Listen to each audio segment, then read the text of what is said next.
ಒಂದೊಂದು ಸಲ ಅಂತೂ ಈ ಮನೆ ಕೆಲಸ ನೋಡಿ ನೋಡಿ ನಮ್ಗೆ ಹೇಗೆ ಆಗ್ಬಿಡುತ್ತೆ ಅಂದರೆ ನಿಜ ನಮ್ಮಲ್ಲಿ ಎನರ್ಜಿ ಇದೆಯಾ ಇಲ್ವೋ ಅಂತ ಫೀಲ್ ಆಗಿಬಿಡುತ್ತೆ ಅಲ್ವಾ ಫ್ರೆಂಡ್ಸ್. ಒಂದೊಂದು ಸಲ ಬೆಳಗ್ಗೆ ಎದ್ದೋದಕ್ಕೆ ಮನಸ್ಸಾಗೋದಿಲ್ಲ. ಮನೆ ಕೆಲಸ ನೋಡಿದ್ರಂತೂ ಭಯನೇ ಆಗುತ್ತೆ. ಕೆಲವೊಂದು ಸಲ ಅದನ್ನು ನೋಡೋದೆಲ್ಲ ನೆನೆಸ್ಕೊಂಡ್ರೇ ನಿಜ ನಾವು ಈ ದಿನ ಇಷ್ಟು ಕೆಲಸನೆಲ್ಲ ಮಾಡೋಕ್ಕಾಗುತ್ತಾ ಅನಿಸ್ಬಿಡುತ್ತೆ ಅಲ್ವಾ. ನಿಮಗೂ ಹೀಗೇನಾ? ಮಕ್ಳಿಗೆ ರೆಡಿ ಮಾಡಿ, ಹಸ್ಬೆಂಡ್ಗೆ ತಿಂಡಿ ಕೊಟ್ಟು, ಅವ್ರಿಗೆ ಟಿಫನ್ನು ಬ್ರೇಕ್ಫಾಸ್ಟ್ ಎಲ್ಲ ಮಾಡಿ ಕಳಿಸಿ, ಬಟ್ಟೆಗಳು ವಾಶ್ ಮಾಡೋದು, ಪಾತ್ರೆ ವಾಶ್ ಮಾಡೋದು, ದಿನ ಪೂರ್ತಿ ಇದೇ ಆಗೋಯ್ತು ಅಲ್ವಾ. ಆದ್ರೂ ಎಂಡ್ ಆಫ್ ದಿ ಡೇ ಸ್ಯಾಟಿಸ್ಫ್ಯಾಕ್ಷನೇ ಇರೋದಿಲ್ಲ. ಏನು ಈ ಕೆಲಸ ಎಷ್ಟು ಮಾಡೋದು ಅಂತ ಅನಿಸ್ಬಿಡುತ್ತೆ ಅಲ್ವಾ. ಇದರಿಂದ ಏನಾಗುತ್ತೆ ಅಂದರೆ ನಾಳೆ ಮಾಡೋಣ ಅಂತ ಹೇಳಿ ನಾವು ಎಷ್ಟೋ ಕೆಲಸನ ಅಲ್ಲಲ್ಲೇ ಬಿಟ್ಬಿಟ್ಟಿರ್ತೀವಿ. ಬಟ್ ದಿನ ಅನಿಸುತ್ತೆ ಈ ಕೆಲಸ ನಾವು ಇವತ್ತು ಮಾಡಲೇ ಇಲ್ವಲ್ಲ ಅಂತ. ಎಷ್ಟೇ ಕೆಲಸ ಮಾಡಿದ್ರೂ ನಾವು ಏನೂ ಮಾಡಲಿಲ್ಲ ಅಂತ ಫೀಲ್ ಆಗುತ್ತೆ. ಎಂಡ್ ಆಫ್ ದಿ ಡೇ ನಮಗೆ ಸ್ಯಾಟಿಸ್ಫ್ಯಾಕ್ಷನ್ ಅನ್ನೋದೇ ಸಿಗ್ತಾ ಇರೋದಿಲ್ಲ. ಏನು ಪ್ರೊಡಕ್ಟಿವ್ ಆಗಿ ಮಾಡಲಿಲ್ಲ ಅಂತ ನಮ್ಮನ್ನು ನಾವು ಕೀಳಾಗಿ ಮಾಡ್ಕೊತಾ ಇರ್ತೀನಿ. ನಿಮಗೂ ಕೂಡ ಈ ರೀತಿ ಅನಿಸ್ತಾ ಇರ್ಬೋದು. ನಾನು ಕೂಡ ಒಬ್ಬ ಹೌಸ್ ವೈಫ್ ಆಗಿ ಹೇಳ್ತಾ ಇದ್ದೀನಿ, ನನಗೆ ಈ ರೀತಿ ಕೆಲವೊಮ್ಮೆ ಅನಿಸೋದು ಸಹಜ ಆಗಿಬಿಟ್ಟಿದೆ. ಬಟ್ ಇದು ಯಾರಿಗೂ ಹೇಳೋ ಅಂಥದ್ದಲ್ಲ.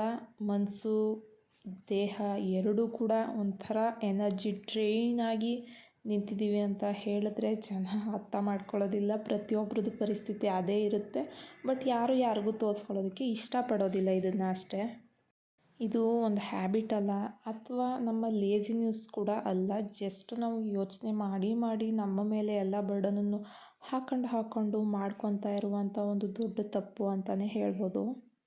Daily same routines, same burdens, same ಜವಾಬ್ದಾರಿ ಎಲ್ಲ ನೋಡಿ ಈ ರೀತಿ ಅನಿಸೋದು ಸಹಜನೇ. ಅದಕ್ಕೆ ಇಷ್ಟೆಲ್ಲ ಯೋಚನೆ ಮಾಡಿದ್ರೆ ಬಾಡಿ ಏನೋ ಕೆಲಸ ಮಾಡುತ್ತೆ, ಬಟ್ ಮನಸ್ಸಿಟ್ಟು ನಾವು ಯಾವ ಕೆಲಸನೂ ಮಾಡೋಕ್ಕಾಗೋದಿಲ್ಲ. ಆದ್ದರಿಂದ ಮನೇಲಿ ರುಟೀನ್ ಕೆಲಸ ಆಗೋದೇ ಕಷ್ಟ ಆಗುತ್ತೆ.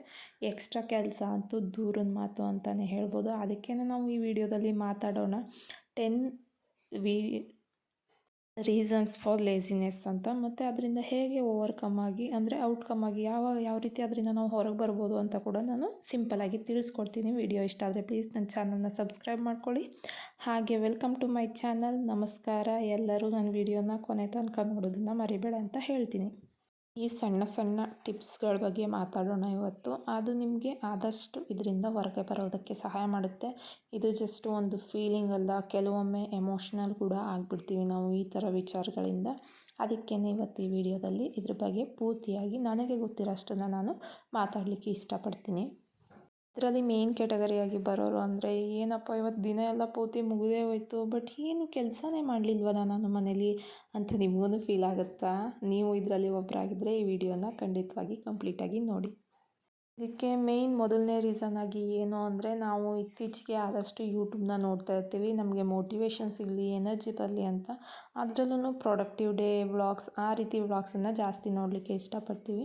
ಅದನ್ನು ನೋಡಿದಾಗ ನಮ್ಗೆ ಏನನ್ಸುತ್ತೆ, ಅವರು ಎಷ್ಟು ಕ್ಲಟರ್ಡ್ ಆಗಿ, ಎಷ್ಟು ಕ್ಲೀನಾಗಿ ಒಂದು ದಿನದಲ್ಲಿ ಎಷ್ಟೋ ಕೆಲಸ ಅಂದರೆ ನಮ್ಮ ಕೈಲಿ ಸಾಧ್ಯ ಇಲ್ಲದೆ ಇರೋದನ್ನು ಅವರು ಮಾಡಿ ಪೂರ್ತಿಯಾಗಿ ತೋರಿಸ್ತಾ ಇರ್ತಾರೆ. ಅದನ್ನು ನಾವು ನೋಡಿ ನಮಗೆ ಮೇಲೆ ನಾವು ಬರ್ಡನ್ ಹಾಕ್ಕೊತೀವಿ. ಯಾಕೆ ನಾವು ಇಷ್ಟು ಪ್ರೊಡಕ್ಟಿವ್ ಆಗಿ ಮಾಡೋಕ್ಕಾಗ್ತಾ ಇಲ್ಲ, ಯಾಕೆ ನಾವು ಇಷ್ಟು ಲೇಸಿ ಆಗಿಬಿಟ್ಟಿದ್ದೀವಿ ಅಂತ. ಫಾಲೋ ಮಾಡೋ ಬೆಳಗ್ಗೆ ಎದ್ದರೆ ಯೋಗ ಮಾಡ್ತಾರೆ, ನೆಕ್ಸ್ಟ್ ಬ್ರೇಕ್ಫಾಸ್ಟ್, ಮನೆ ಕೆಲಸಗಳನ್ನ ಮುಗಿಸಿ ಸಂಜೆ ಕೂಡ ಟೀ ಟೈಮ್ ಕೂಡ ಎಂಜಾಯ್ ಮಾಡ್ತೀವಿ ನಾವು. ಮತ್ತು ನಮ್ಮ ದಿನದ ನೆಕ್ಸ್ಟ್ ಡೇನ ಯಾವ ರೀತಿ ಬೇಕು ಇವತ್ತೇ ನಾವು ಪ್ಲ್ಯಾನ್ ಮಾಡ್ತೀವಿ ಅಂತ ಎಲ್ಲ ಹೇಳೋದನ್ನ ನೋಡಿ ನಮಗೆ ಕೂಡ ವಾವ್, ಎಷ್ಟು ಚೆನ್ನಾಗಿ ಇವರು ಪ್ಲ್ಯಾನ್ ಮಾಡ್ತಾರಲ್ವ, ಇವ್ರನ್ನೇ ನಾವು ನಾಳೆಯಿಂದ ಫಾಲೋ ಮಾಡಬೇಕು ಅಂತ ಹೇಳಿ ಫಿಕ್ಸ್ ಆಗಿಬಿಡ್ತೀವಿ. ನಮ್ಮ ಮನೆ ಕೆಲಸ, ಅವ್ರ ಮನೆ ಕೆಲಸ ಏನೂ ನೋಡ್ಕೊಳ್ಳೋದಿಲ್ಲ ನಾವು. ಫಿಕ್ಸ್ ಆಗಿ ಏನು ಮಾಡ್ತೀವಿ, ನಾವು ಅದೇ ರೀತಿ ಮಾಡೋದಕ್ಕೆ ಸ್ಟಾರ್ಟ್ ಮಾಡ್ತೀವಿ. ನಾಳೆಗೆ ಎಷ್ಟು ಕೆಲಸ ಏನು ಅನ್ನೋದು ನಮ್ಗೆ ಒಂದು ಯೋಚನೆಯೇ ಇರೋದಿಲ್ಲ. ಒಂದು ದೊಡ್ಡ ಲಿಸ್ಟ್ ಮಾಡ್ಕೊಂಡ್ಬಿಡ್ತೀವಿ. ಬೆಳಗ್ಗೆಯಿಂದ ಸಂಜೆ ತನಕ ಒಂದು 20 ಕೆಲಸ ಮಾಡಬೇಕು ಅಂತ. ಬೆಳಗ್ಗೆ 5 ಗಂಟೆ ಎದ್ದೇಳೋದು ಇದರಲ್ಲಿ ಮೊದಲನೇದಾಗಿ. ಪೂರ್ತಿ ಮನೆಯನ್ನೆಲ್ಲ ಕೆಲಸ ಮುಗಿಸ್ಬಿಡ್ತೀನಿ, ಮನೆಯನ್ನೆಲ್ಲ ಕ್ಲೀನ್ ಮಾಡ್ತೀನಿ ಅಂತ 2ನೇ ಕೆಲಸ ಇಟ್ಕೊಳ್ಳೋದು. 2 ತಿಂಗಳಿಂದ ಏನೇನು ಪೆಂಡಿಂಗ್ ಇತ್ತು ಅಂದರೆ, 1 ಅಥವಾ 2 ತಿಂಗಳಿಂದ ನಾವು ಆಗಲ್ಲ ಅಂತ ಬಿಟ್ಟಿರೋ ವಾರ್ಡ್ರೋಬು, ಕಿಚನ್ ಎಲ್ಲನೂ ರೀಸೆಟ್ ಮಾಡಿಬಿಡ್ತೀನಿ ಅಂತ ಫಿಕ್ಸ್ ಆಗಿಬಿಡೋದು ನಾವು. ಮತ್ತು ಎಲ್ಲ ಆದಮೇಲೆ last end of the day ನಮಗೋಸ್ಕರ ಒಂದು ಟೀ ಟೈಮ್ ಕೂಡ ಮಾಡ್ಕೊಂಡ್ಬಿಡ್ತೀವಿ. ಆ ವ್ಲಾಗಲ್ಲಿ ಏನು ನೋಡಿದ್ವಿ ಅಲ್ವಾ, ಅದೇ ರೀತಿ ಸೇಮ್ ಟು ಸೇಮ್ ನಾವು ಕಾಪಿ ಮಾಡ್ತಾ ಶುರು ಮಾಡಿಬಿಡ್ತೀವಿ. ಇದರಿಂದ ತುಂಬ ಎಕ್ಸೈಟೆಡ್ ಫೀಲ್ ಆಗ್ತೀವಿ ಕೂಡ. ಮತ್ತು ನಾಳೆಯಿಂದ ನಾವು ನಮ್ಮ ಲೈಫ್ನೇ ಚೇಂಜ್ ಮಾಡಿಬಿಡ್ತೀವಿ ಅನ್ನೋ ಒಂದು ಪ್ರಪಂಚದಲ್ಲಿ ನಾವು ಕಳೆದೇ ಹೋಗ್ತೀವಿ ಅಂತ ಹೇಳ್ಬೋದು. ಇದೆಲ್ಲ ಆಗಿ ಮಲಗಿ ಬೆಳಗ್ಗೆ ಹೇಗೋ ಅದೇ ಒಂದು ಎಕ್ಸೈಟ್ಮೆಂಟ್ನಲ್ಲಿ ಎದ್ದು ಬಿಡ್ತೀವಿ. ಎದ್ದು ಕೆಲಸ ಮಾಡೋದಕ್ಕೆ ಸ್ಟಾರ್ಟ್ ಮಾಡ್ತೀವಿ. ಒಂದು ರೀತಿ ಚೆನ್ನಾಗಿ ಫ್ಲೋನಲ್ಲಿ ಆಗ್ತಾ ಇರುತ್ತೆ ಕೆಲಸ. ಬಟ್ ಹೇಗೆ ದಿನ ಆಗ್ತಾ ಬರುತ್ತೋ ನಮ್ಮ ಕೆಲಸದಲ್ಲಿ ನಾವು ಏನು ಇಂಪ್ರೂವ್ಮೆಂಟ್ ಅನ್ನೋದನ್ನು ಕಾಣೋದಿಲ್ಲ. ಯಾಕೆ ಅಂದರೆ ಅವರು ಅಲ್ಲಿ ಎಡಿಟೆಡ್ ವರ್ಷನ್ನ ನಾವು ನೋಡಿರ್ತೀವಿ. ಅದನ್ನು ಇಲ್ಲಿ ಅಪ್ಲೈ ಮಾಡೋಕ್ಕೆ ಹೋದರೆ ಅದು ಆಗುತ್ತಾ? ಆಗೋದಕ್ಕೆ ಸಾಧ್ಯ ಇಲ್ಲ ಅದೇ ರೀತಿ.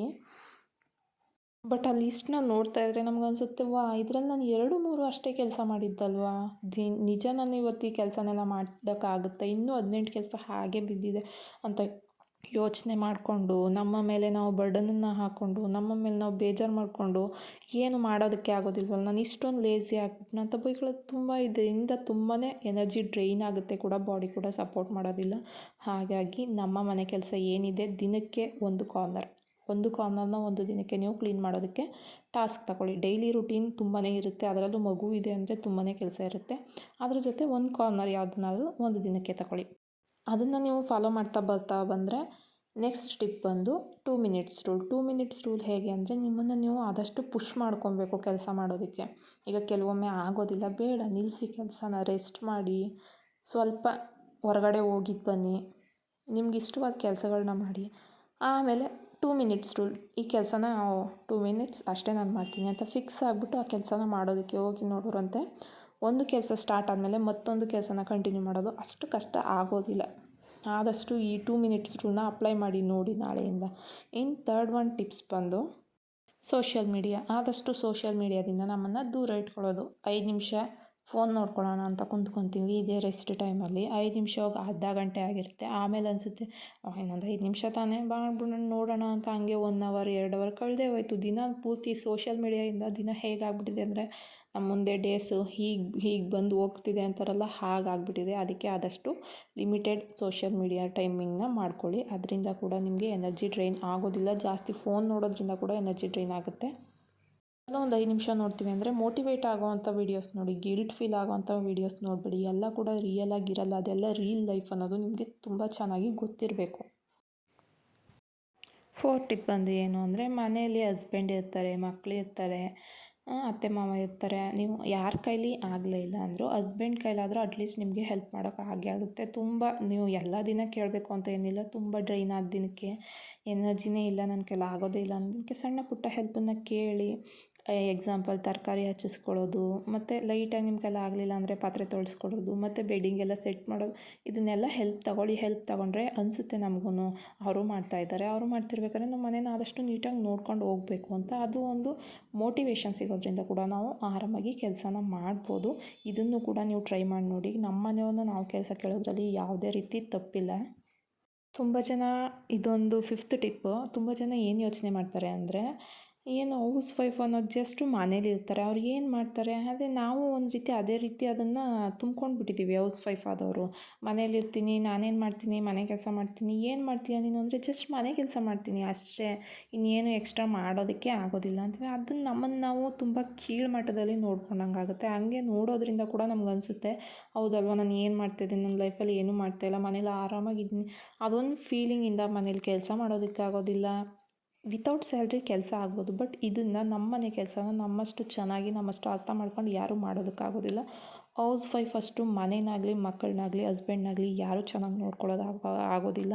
ಈಗ ವರ್ಕಿಂಗ್ ವುಮೆನ್ಸ್ ಇರ್ಬೋದು, ಅವ್ರಿಗೆ ತುಂಬಾ ಕಷ್ಟ ಆಗ್ತಿರುತ್ತೆ. ಅವ್ರು ಹೋಗಿದ್ದು ಬಂದು ಮನೇಲಿ ಕೆಲಸ ಮಾಡಬೇಕು, ಅವ್ರ ಬಗ್ಗೆ ಅವ್ರು ಕೇರ್ ಮಾಡೋದಕ್ಕಾಗೋದು ತುಂಬ ಫ್ರಸ್ಟ್ರೇಷನ್ ಆಗುತ್ತೆ. ಅಂಥದ್ರಲ್ಲಿ ನಮ್ಮನ್ನು ನಾವು ಕೀಳಾಗಿ ತೋರಿಸ್ಕೊಳ್ಳೋದು ದೊಡ್ಡ ತಪ್ಪು.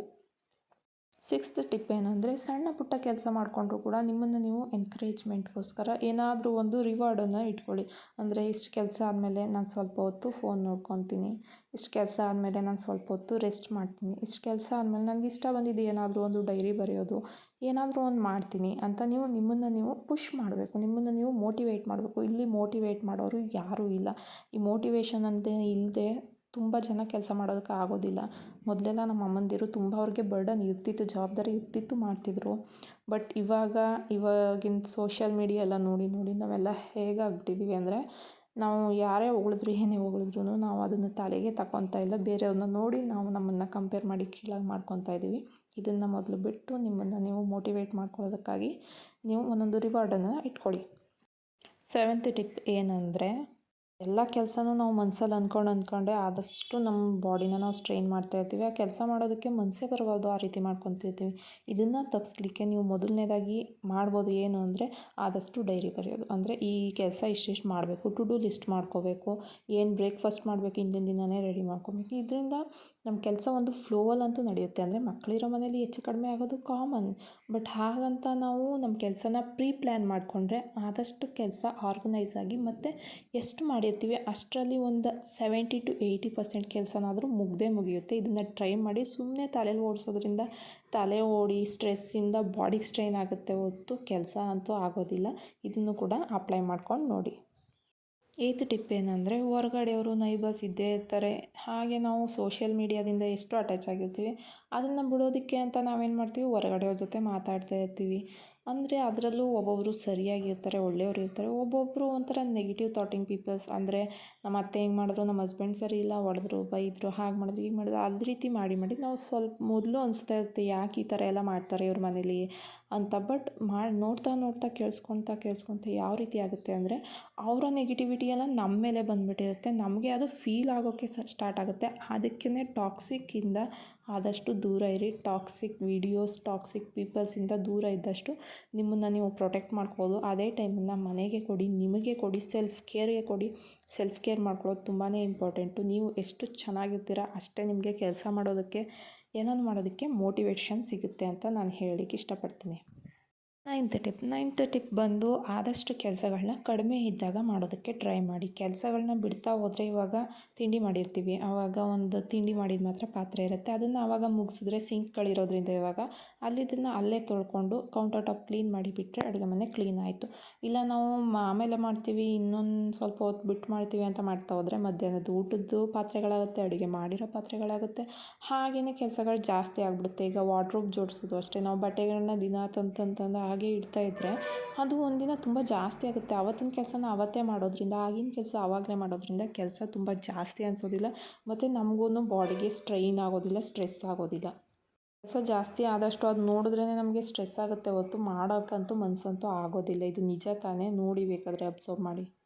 ಮಾಡ್ತೀವಿ ಅನ್ನೋದನ್ನು ಇವತ್ತು ಸ್ವಲ್ಪನಾದರೂ ಮಾಡ್ತೀನಿ ಅಂತ ನೀವು ಮನಸ್ಸಲ್ಲಿ ಇಟ್ಕೊಳ್ಳೋದ್ರಿಂದ ಕೆಲಸ ಆದಷ್ಟು ಚಿಕ್ಕದಾಗಿ ಇರುತ್ತೆ ಮತ್ತು ಸ್ಟ್ರೆಸ್ ಫ್ರೀ ಆಗಿರುತ್ತೆ. ಲಾಸ್ಟ್ 10th ಟಿಪ್ ಏನಂದರೆ ನಮ್ಮನ್ನು ನಾವು ಪರ್ಫೆಕ್ಟಾಗಿ ಇರಬೇಕು ಅಂತ ನೋಡೋದು. ಎಲ್ಲ ಲೈಫು ಪರ್ಫೆಕ್ಟ್ ಆಗಿರಲ್ಲ. ಅಂದರೆ ಒಂದಿನ ಒಂಚೂರು ಹೆಚ್ಚು ಕಡಿಮೆ ಆಗಿಲ್ಲ, ಟೈಮ್ ಹೆಚ್ಚು ಕಡಿಮೆ ಆದ್ರೂ ಬೇಜಾರು ಮಾಡ್ಕೊಳ್ಳೋದು, ಹೋಮ್ವರ್ಕ್ ಮಾಡಿಸೋದು ಹೆಚ್ಚು ಕಮ್ಮಿ ಆಯಿತು ಬೇಜಾರು ಮಾಡ್ಕೊಳ್ಳೋದು, ತಿಂಡಿ ಮಾಡೋದ್ರಲ್ಲಿ ಒಂದು ಸ್ವಲ್ಪ ಟೇಸ್ಟ್ ಡಿಫ್ರೆನ್ಸ್ ಆಯ್ತು ಬೇಜಾರು ಮಾಡ್ಕೊಳ್ಳೋದು. ಇದೆಲ್ಲ ಬಿಟ್ಬಿಡಿ. ಇದೆಲ್ಲ ಮಾಡೋದ್ರಿಂದ ನಿಮಗೆ ಜಸ್ಟ್ ಸ್ಟ್ರೆಸ್ ಆಗುತ್ತೆ. ನಿಮ್ಮನ್ನು ನೀವು ಮನಸ್ಸಲ್ಲೇ ಬೈಕೊತೀರ, ಮನಸ್ಸಲ್ಲೇ ಬರ್ಡನ್ ಹಾಕ್ಕೊತೀರ, ಯಾಕೆ ಹಿಂಗೆ ಮಾಡಿದೆ ಅಂತ. ಅದೇ ಒಂದು ಯೋಚನೆ ಆಗಿ ನಮ್ಮ ಮನಸ್ಸಲ್ಲಿ ಉಳಿದುಬಿಡುತ್ತೆ. ಅದರಿಂದ ನಾವು ಕೆಲಸ ಮಾಡೋದಕ್ಕೆ ಮೋಟಿವೇಶನ್ ಅನ್ನೋದೇ ಕಳ್ಕೋಬೇಕಾಗತ್ತೆ. ಆದ್ದರಿಂದ ಇದನ್ನು ಬಿಡಿ, ನಿಮ್ಮನ್ನು ನೀವು ಮೋಟಿವೇಶನ್ ಮಾಡ್ಕೊಳ್ಳಿ. ಅಂದರೆ ಎವ್ರಿ ಡೇ ಇದು ಮಾಡೋದು ತಪ್ಪು, ಬಟ್ ಕೆಲವೊಮ್ಮೆ ಆಗೋದ್ರಿಂದ ಯಾವುದೇ ರೀತಿ ಏನು ಪ್ರಪಂಚ ನಿಂತೋಗಲ್ಲ ಅಂತ ಹೇಳ್ತಾರಲ್ಲ, ಹಾಗೆ ಏನೂ ಆಗೋದಿಲ್ಲ. ಸಣ್ಣ ಪುಟ್ಟ ಚೇಂಜಸ್ನ ಲೈಫ್ನಲ್ಲಿ ನಾವು ನಮ್ಮನ್ನು ಸಮಾಧಾನವಾಗಿ ಇಟ್ಕೊಳ್ಳೋದಕ್ಕೆ ಮಾಡಲೇಬೇಕು. ನಮ್ಮನ್ನು ನಾವು ಎಷ್ಟು ಚೆನ್ನಾಗಿ ನೋಡ್ಕೊತೀವೋ ನಮ್ಮ ಫ್ಯಾಮಿಲಿನೂ ಕೂಡ ನಾವು ಅಷ್ಟೇ ಚೆನ್ನಾಗಿ ನೋಡ್ಕೊಬೋದು. ಈಗ ನಮಗೆ ಪ್ರೀತಿ ಸಿಕ್ಕಿದ್ರೆ ತಾನೇ ನಾವು ಇನ್ನೊಬ್ರಿಗೆ ಹೇಗೆ ಅದನ್ನು ರಿಟರ್ನ್ ಕೊಡಬೇಕು ಅಂತ ಗೊತ್ತಾಗೋದು. ಅದೇ ರೀತಿ ಮನೆ ಕೆಲಸನೂ ಅಷ್ಟೇ. ತುಂಬಾ ಬರ್ಡನ್ ಮತ್ತು ಸ್ಟ್ರೆಸ್ ಮಾಡ್ಕೊಂಡಷ್ಟು ನಿಮಗೆ ಕೆಲಸ ಮಾಡೋದಕ್ಕೆ ಇಷ್ಟ ಆಗಲ್ಲ, ಇಚ್ಛೆ ಇರೋದಿಲ್ಲ. ಕೆಲಸನ ನಮ್ಮ ಅಕಾರ್ಡಿಂಗ್ ನಮ್ಮ ಇಚ್ಛೆಯಂತೆ ಮಾಡೋದಕ್ಕೆ ಆದಷ್ಟು ಟ್ರೈ ಮಾಡಿ. ಇವತ್ತು ಇದನ್ನೇ ಹೇಳ್ತಾ ನನ್ನ ವ್ಲಾಗ್ ಮುಂದೆ ಬಂದೇ ಬಿಡ್ತು. ಮೋಟಿವೇಟ್ ಮಾಡೋಣ ಸ್ವಲ್ಪನಾದರೂ. ನನ್ನ ಥರದವ್ರು ತುಂಬ ಜನ ಇರ್ತಾರೆ, ಅವ್ರಿಗೆ ವಿಚಾರ ತಿಳಿಸೋಣ ಅಂತ ಅಷ್ಟೇ ನಾನು ಈ ವಿಡಿಯೋ ಮಾಡಿದ್ದು. ಇದರಲ್ಲಿ ನಾನು ನಿನ್ನೆ ಸಂಜೆಯಿಂದನೇ ವಿಡಿಯೋ ಸ್ಟಾರ್ಟ್ ಮಾಡಿದೆ. ಈಗ ಷಷ್ಠಿ ಕೂಡ ಇದೆ ಅಲ್ವಾ, ಅದಕ್ಕೆ ಮನೆಯೆಲ್ಲ ಕ್ಲೀನ್ ಮಾಡ್ಕೊತಾ ಇದ್ದೆ. ಅದರಲ್ಲಿ ಅಡುಗೆ ಮನೆ ಅಂತೂ ನೋಡಿದ್ರಲ್ವ, ನಿನ್ನೆ ಏನಾಗೋಯ್ತು ಅಂದರೆ ಇದೇ ರೀತಿ ನೋಡಿ, ಈ ಕೆಲಸಗಳು ಮಾಡ್ಕೊಳ್ಳೋದ್ರಿಂದ ನಾವು ತಪ್ಪಾಗೋದು. ಪಾಪು ಕೂಡ ಮನೇಲೇ ಇದ್ದ, ಇನ್ನು ಹಸ್ಬೆಂಡ್ ಮನೇಲೇ ಇದ್ದರು. ಅದಕ್ಕೆ ಏನು ಮಾಡಿದೆ ನಾನು, ಆದಷ್ಟು ಎಲ್ಲನೂ ಆಮೇಲೆ ಮಾಡ್ಕೊಳ್ಳೋಣ, ಫಸ್ಟೇ ಅವ್ರಿಗೆಲ್ಲ ಏನೇನು ಬೇಕೋ ಅದೆಲ್ಲ ಮಾಡೋಣ ಅಂತ ಜ್ಯೂಸ್ ಮಾಡಿದೆ, ಎಗ್ ಬಿರಿಯಾನಿ ಮಾಡಿದೆ, ಎಲ್ಲ ಮಾಡಿ ಅಡುಗೆ ಎಲ್ಲ ಮಾಡಿ ಒಂದು ಸ್ವಲ್ಪ ರೆಸ್ಟ್ ತಗೊಳ್ಳೋಣ ಅಂತ ರೆಸ್ಟ್ ಮಾಡೋಕ್ಕೆ ಹೋದೆ. ಪಾಪು ಮಲ್ಕೊಂಡು ನಾನು ಸ್ವಲ್ಪ ಮಲಗಿಬಿಟ್ಟೆ. ಕೆಲಸ ಎಲ್ಲ ಹಾಗೆ ಉಳಿದ್ಬಿಡ್ತು. ಎದ್ದು ನೋಡಿದಾಗ ತುಂಬ ಬೇಜಾರಾಯಿತು, ಯಾಕೆ ಹಿಂಗೆ ಮಾಡಿದೆ ಅಂತ. ಹಾಗೆ ಇನ್ನೇನು ಮಾಡೋಕ್ಕಾಗಲ್ಲ, ಒಂದು 2 ಮಿನಿಟ್ಸ್ ಮಾಡೋಣ ಅಂತ ನಾನು ಪುಷ್ ಮಾಡಿಕೊಂಡು ಕೆಲಸನೆಲ್ಲ ಅಡುಗೆ ಮನೇಲಿ ಮಾಡಿ ಕಂಪ್ಲೀಟ್ ಮಾಡಿ, ಅವತ್ತು ಅಡುಗೆ ಕೂಡ ಮಾಡಿ ಪಾಪುಗೆ ಮತ್ತು ಹಸ್ಬೆಂಡ್ಗೆ ಕೊಟ್ಟು ನಾನು ಊಟ ಮಾಡಿ ಮಲಗಿದೆ. ಬೆಳಗ್ಗೆ ಎದ್ದು ರಂಗೋಲಿ ಹಾಕಿ ಒಂದು 6:30ಗೆ ಎದ್ದೆ. ನಾನು ತುಂಬಾ ಬೇಗ ಎದ್ದೇಳಬೇಕು ಅಂತ ಏನೂ ಇದು ಮಾಡ್ಕೊಳ್ಳಲ್ಲ, ಯಾಕಂದ್ರೆ ಪಾಪು ಇರೋದ್ರಿಂದ ಅವನು ರಾತ್ರಿ ಹೊತ್ತು ತುಂಬ ಲೇಟ್ ಆಗುತ್ತೆ ಒಂದೊಂದು ದಿನ ಮಲಗೋದು. ಅದರಿಂದಾಗಿ ನಾವು ಇಷ್ಟೇ ಹೊತ್ತಿಗೆ ಎದ್ದಬೇಕು ಅಷ್ಟೇ. ಆದಷ್ಟು ಬೇಗ ಎದ್ದೇಳೋಣ ಅಂತ ಟ್ರೈ ಮಾಡ್ತೀನಿ. ಒಂದೊಂದು ದಿನಕ್ಕೆ 6 ಗಂಟೆ, ಒಂದೊಂದು ದಿನಕ್ಕೆ 6:30. ಈಗ ಚಳಿ ಇರೋದ್ರಿಂದ ಆಗೋದಿಲ್ಲ. ಅದಕ್ಕೇನೇನು ಮಾಡ್ತೀನಿ, ಎಷ್ಟೊತ್ತಿಗಾಗುತ್ತೋ ಅಷ್ಟೊತ್ತಿಗೆ ನಾನು ಎದ್ದೇಳೋಕ್ಕೆ ಪ್ರಯತ್ನ ಮಾಡ್ತೀನಿ. ಎದ್ದು ಕೆಲಸ ಎಲ್ಲ ಮುಗಿಸಿ ಪಾಪನ ಸ್ಕೂಲಿಗೆ ಕಳಿಸಿದ್ರು. ಹಸ್ಬೆಂಡ್ ತಗೊಂಡೋಗಿ ಬಿಡ್ತಾರೆ. ಬಟ್ ಇವತ್ತು ನಾನೇ ಕರ್ಕೊಂಬರ್ಬೇಕಾಗಿತ್ತು. ಅದಕ್ಕೆ ಸ್ನಾನ ಮಾಡಿದ್ದೆ. ಇನ್ನು ದೇವ್ರ ಪಾತ್ರೆ ತೊಳೆಯೋಕ್ಕೆಲ್ಲ ಸ್ಟಾರ್ಟ್ ಮಾಡಿರಲಿಲ್ಲ. ಫಸ್ಟು ಹೋಗಿ ಅವನನ್ನು ಕರ್ಕೊಂಡು ಬಂದುಬಿಡೋಣ ಅಂತ ಹೇಳಿ ಕರ್ಕೊಂಬಂದೆ. ಸ್ವಲ್ಪ ಜಾಸ್ತಿನೇ ನಡಿಬೇಕು. ಬಟ್ ಹಾಗಂತ ಈ ದೇವ್ರ ಪಾತ್ರೆ ತೊಳೆಯೋದಕ್ಕೆ ಕೈ ಹಾಕಿರೋದು ನಿಲ್ಸಿದ್ರೆ ನಾಳೆ ತುಂಬ ಜಾಸ್ತಿ ಕೆಲಸ ಆಗುತ್ತೆ ಅಂತ ಹೇಳಿ ಇದನ್ನು ಕೂಡ ಮುಗಿಸ್ಕೊಂಡು ಇಲ್ಲೇನು ತೋರಿಸ್ತಾ ಇದ್ದೀನಲ್ವ, ಇದು ನಾನೇ ಮನೇಲಿ ಮಾಡಿರೋಂಥ ಕಪ್ ಸಾಂಬ್ರಾಣಿ. ನೋಡ್ತಾ ಇದ್ದೀರಾ ಎಷ್ಟು ಚೆನ್ನಾಗಿ ಹೋಗಿ ಬರುತ್ತೆ ಅಂದರೆ. ಪಾಪು ಮೊದಲೆಲ್ಲ ಕಣ್ಣೂರಿ ಅಂತ ಹೇಳ್ತಾ ಇದ್ದ. ರಿಯಲಿ ಪ್ರಾಮಿಸ್ ಹೇಳ್ತೀನಿ, ಸ್ಟಾರ್ಟ್ ಮಾಡಿದ್ಮೇಲೆ ಒಂದು ಸ್ವಲ್ಪನೂ ಕಣ್ಣೂರಿ ಆಗಲಿ ಮೂಗುರಿ ಆಗಲಿ ಏನೂ ಇಲ್ಲ. ನ್ಯಾಚುರಲ್ ಫ್ರೇಗ್ರೆನ್ಸ್ ಅಂತಲೇ ಹೇಳ್ಬೋದು. ನಮ್ಮ ಕೈಯಿಂದ ನಾವು ನಮ್ಮ ಮನೆಗೆ ಒಂದು ಪಾಸಿಟಿವ್ ಎನರ್ಜಿನ ಕೊಟ್ಟಂಗೆ ಆಗುತ್ತೆ ಇದನ್ನು ಮಾಡಿದ್ರೆ. ಬೇಕು ಅಂದರೆ ಹೇಳಿ ನಾನು ರೆಮಿಡಿನ ತೋರಿಸ್ಕೊಡ್ತೀನಿ. ಮತ್ತು ನೋಡಿ ಅದ್ರ ಮೇಲೆ ಸಾಂಬ್ರಾಣಿ ಹಾಕ್ತೀನಿ. ತುಂಬ ಚೆನ್ನಾಗಿ ಹೋಗಿ ಬರುತ್ತೆ. ತುಂಬ ಹೊತ್ತು ಉರಿಯುತ್ತೆ ಇದು. ಇದನ್ನೆಲ್ಲ ನನಗೆ ಈ ಥರ ಚಿಕ್ಕ ಪುಟ್ಟದು ಮಾಡ್ಕೊಳ್ಳೋಕ್ಕೆ ತುಂಬ ಇಷ್ಟ ಆಗುತ್ತೆ. ವೇಸ್ಟಾಗಿ ಹೂವನ್ನ ಬಿಸಾಡೋದಕ್ಕಿಂತ ಈ ರೀತಿ ಮಾಡೋದು ಒಳ್ಳೆಯದಲ್ವ. ದೇವ್ರಿಗೆ ಎಷ್ಟಾಗುತ್ತೆ ಅಷ್ಟು ಅಲಂಕಾರ ಮಾಡಿದೆ. ಹೂ ರೇಟು ತುಂಬಾ ಕಡಿಮೆ ಇತ್ತು. ಅದಕ್ಕೆ ಸ್ವಲ್ಪ ಜಾಸ್ತಿನೇ ಹೂವು ತಗೊಂಡಿದ್ದೆ. ನನಗೆ ಈ ರೀತಿ ಎಲ್ಲ ಅಲಂಕಾರ ಮಾಡೋದು ತುಂಬ ಇಷ್ಟ. ಬಟ್ ಈ ಹೂಗಿಂತ ಮಾಮೂಲಿ ಮಲ್ಲಿಗೆ ಹೂ ಬರುತ್ತಲ್ಲ ಅದ್ರಲ್ಲಿ ಮಾಡಿದ್ರೆ ತುಂಬ ಚೆನ್ನಾಗಿ ಕಾಣುತ್ತೆ. ಸೊ ಫ್ರೆಂಡ್ಸ್, ಇದಾಗಿತ್ತು ನನ್ನ ಇವತ್ತಿನ ರೂಟೀನ್. ಈ ವ್ಲಾಗ್ ನಿಮಗೆ ಇಷ್ಟ ಆಗಿದೆ ಅಂತ ನಾನು ಅಂದ್ಕೊತೀನಿ. ಪ್ಲೀಸ್ ಇಷ್ಟ ಆಗಿರೋ ಚಾನಲ್ಗೆ ಸಪೋರ್ಟ್ ಮಾಡಿ, ಲೈಕ್ ಮಾಡಿ, ಶೇರ್ ಮಾಡಿ, ಹಾಗೆ ಸಬ್ಸ್ಕ್ರೈಬ್ ಮಾಡ್ಕೊಳ್ಳಿ. Thank you for watching.